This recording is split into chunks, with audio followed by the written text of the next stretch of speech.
Bientôt, la modernisation de l'aéroport national Morongo de Bunia. Le gouvernement de la République vient de mettre à la disposition de l'entreprise Mogabaon de moyens conséquents pour l'exécution de ce projet pour une durée de 24 mois. 3 membres du gouvernement central ont fait le déplacement de Bunia ce mardi pour la pose de la première pierre de ces travaux. En tête, le ministre d'État en charge de l'aménagement du territoire, Guy Luandomboyo. Pour ce dernier, ces projets et la matérialisation de la promesse faite par le chef de l'État, Félix Antoine Tshisekedi Tshilombo, à la population de l'Ituri lors de son passage en juin 2021. Le président de la République, le chef de l'État, Félix Antoine Tshisekedi Tshilombo, qui a fait du développement de la RDC son cheval de bataille, s'est engagé à travers le gouvernement de la République.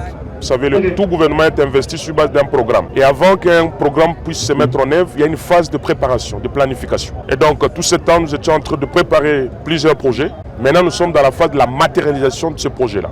D'où l'aspect infrastructure aéroportuaire. Nous l'avons commencé dans la province de la Tchapa. Nous avons été aussi à Mbandaka, vous vous rappelez, dans le cadre de la modernisation de la voirie de Mbandaka. Et aujourd'hui, cela nous amène ici dans la province de l'Ituri. Parlant au nom du DG de Mogabaon, Eli Akilimali, l'ingénieur de cette société explique les travaux qui seront exécutés. L'objectif global de ce projet étant de contribuer au développement durable de la province par la modernisation de l'aéroport de Bunia, il vient répondre à un réel besoin de la population pour développer leurs activités économiques et favoriser ainsi leur auto-prise en charge.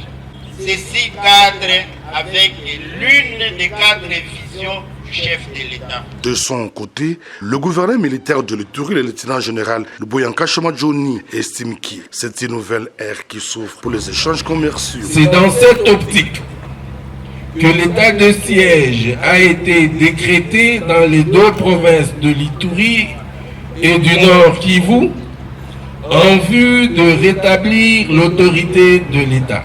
Aujourd'hui, l'état de siège porte ses fruits sur terrain et démontre qu'il est possible d'écrire une nouvelle page au moment où certains groupes armés œuvrant en Ituri ont répondu favorablement à l'appel du chef de l'État pour le retour de la paix. Cette action du gouvernement central est saluée par les parlementaires de l'Ituri, à l'occurrence l'honorable Patrice Aouchaï et son collègue Ukechirundi. Je peux d'abord dire d'emblée que j'ai accueilli ce lancement des travaux d'élargissement de l'aéroport de Bunia avec beaucoup de joie parce que ces travaux, dès que ça sera réalisé et fini, ça va permettre à ce que les difficultés que nous avons l'habitude de connaître à partir de Kinshasa pour venir à Bunia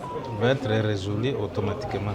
Signalons que l'aéroport national Morongo de Bunia a été construit en 1956. À ce jour, 42 000 passagers sont enregistrés par an, en croire le directeur de la RVA Bunia, d'où la modernisation de l'infrastructure aéroportière vaut son pesant d'or.